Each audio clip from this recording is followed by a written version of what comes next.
पाकिस्तान में तौहीन मज़हब के हवाले से बहुत बार बहस होती है, लेकिन बदकिस्मती से ये बहस किसी न किसी केस के तनाजुर में होती है जिसमें हमारे जो सोशल बाइसेस हैं वो ज़्यादा कार फरमा होते हैं। मशाल ख़ान केस के बाद भी हमने देखा था कि हमारे मुआशरे में बहुत ज़ोर से एक बहस का सिलसिला जारी हुआ था, लेकिन वो बहस, वो मुबाहिसा, वो सोच फिर रियासत के बयानिए में, रियासत के निज़ाम में, कवानीन में और कवानीन के अमल दरामद में उस तरह से हमें रिफ्लेक्ट होता हुआ नज़र नहीं आता। उसकी जो बहुत बुनियादी वजह है,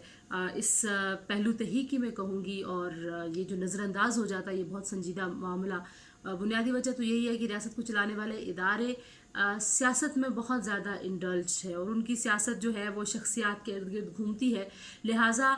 निज़ाम में जो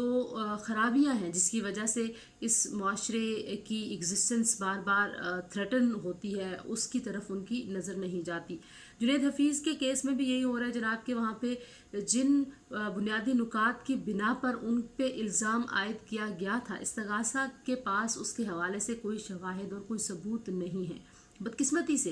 हम अदम बर्दाश्त का कल्चर पाकिस्तान में हर इशू के ऊपर देखते हैं, लेकिन जब तौहीन मज़हब का मामला आता है तो वो अंडरस्टैंडेबल है, हमारे जज्बात अपनी जगह पर हैं, लेकिन इसी मज़हब में इंसाफ की फराहमी और इंसाफ के अमल की चीज़ें भी बयान हैं और उसमें हुदूद क़यूद भी है और किसी की जान लेने से मना भी किया गया है। लेकिन हम देखते हैं कि जज्बात जो हैं वो और अदम बर्दाश्त वो बिल्कुल उरूज की तरफ जाना शुरू हो जाता है, जो कि एक थ्रेट है जुडिशल सिस्टम के लिए, जस्टिस के लिए, इंसाफ के निज़ाम के लिए, रियासत के लिए। और बदकिस्मती से अपने दीगर मामलात में उलझी हुई रियासत और रियासती इदारे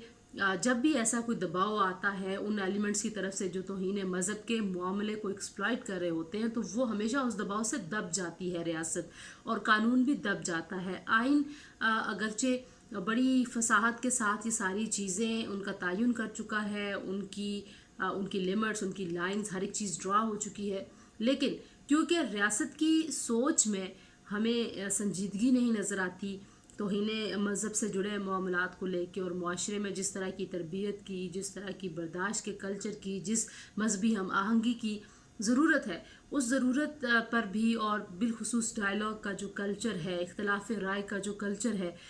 वो हम तरवीज पाता हुआ नहीं देखते। अगरचे पाकिस्तान में बहुत कम जो हैं वो उस तरह से आप देखें तो तौहीन मज़हब के मुकदमात 1100 के करीब हैं तकरीबन जो हुए हैं, और इस्तगासा ने ही ये केस साबित करना होता है। हमने अदालत उज़्मा में देखा हाल ही में आसिया बीबी और एक और वजीउल हसन, एक ऐसा मुकदमा था जिनको बरी किया गया, लेकिन वजीउल हसन 17 साल के बाद जो हैं वो उनको इंसाफ मिला, और जो उनकी ज़िंदगी के और उनकी फैमिली के ऊपर ये जो तौहीन मज़हब का जब इल्ज़ाम लगता है तो जिस तरह के सिनेरियो में और जिस तरह के ख़तरात और जिस तरह के थ्रेट्स फैमिलीज़ जो हैं वो फेस करती हैं,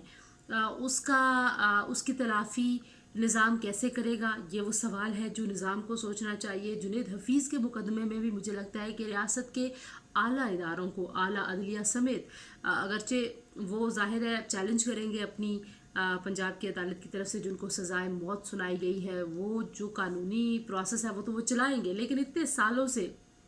जिस तरीके से ये डिले हुआ, जिस तरीके से उनके वकील को मारा गया और जैसे दीगर वकला को थ्रेटन किया गया कि वो ये केस ना लड़ें, और ये जो बुनियादी निज़ाम है इंसाफ का, जो बुनियादी ढांचा है रियासत का, हमारा मज़हब का तन इन ढांचों की मुखालफत नहीं करता। जब हमारे आइन में लिख दिया गया कि कोई कानून, कोई ऐसी चीज़ नहीं बनेगी जो इस्लाम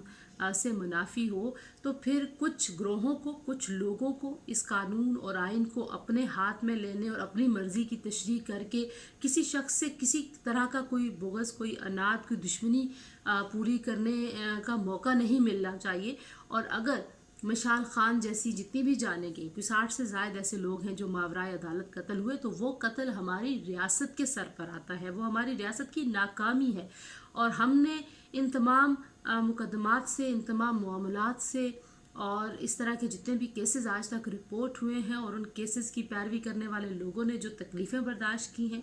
हमने और हमारी रियासत ने उससे सीखा क्या है? ये वो बुनियादी सवाल है जो मैं अपने देखने वालों के सामने भी रखूँगी और सुनने वालों के तवज्जुह से रियासत से भी ये पूछूँगी کیونکہ ریاست مذہب کی بنیاد پر کسی کے ساتھ کسی تفریق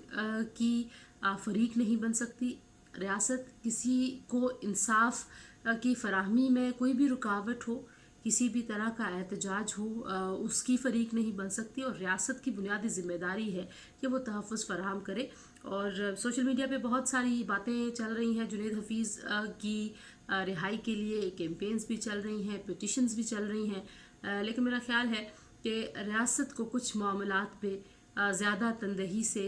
زیادہ تیزی سے عمل کرنا چاہیے. اور ریئیکشنری جو اپروچ ہوتی ہے اس طرح کے معاملات میں جہاں پہ انسانی حقوق کے پامال ہونے کا خدشہ ہو، وہ ریئیکشنری اپروچ سے گریز کرنا چاہیے اور پرو ایکٹیو اپروچ لیتے ہوئے اس طرح کے معاملات کو آئندہ کے لیے بہتر بنانے کی ضرورت ہے. تو میں بھی امید کر رہی ہوں کہ جنید حفیظ کو انصاف ملے گا. اور یہ جو معاملہ ہے توہین مذہب کا، اس معاملے کو اس طریقے سے طے کیا جائے گا کہ کسی بھی بے گناہ شخص کو، کسی بھی معصوم شخص کو کسی ذاتی دشمنی اور اناد میں اس طرح سے پھنسا کے اور پورے معاشرے میں بربریت اور جو جنگلی پن ہے وہ نہ